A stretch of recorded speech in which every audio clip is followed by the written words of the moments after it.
আউযু বিল্লাহি মিনাশ শাইতানির রাজিম।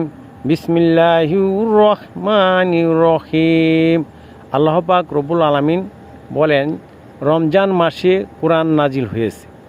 এই মাস ইমানদার বান্দাদের জন্য অত্যন্ত গুরুত্বপূর্ণ। তাই এই মাস যার সামনে আসবে, যাতে সে যেন রোজা রাখে। এই মাসে অনেক ফজিলত আছে।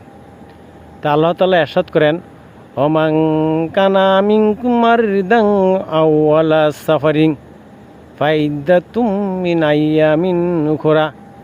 কেউ যদি অসুস্থ হয়ে পড়ে বা সফরে থাকে, তাহলে পরবর্তী সময়ে তা পূরণ করে নেবে।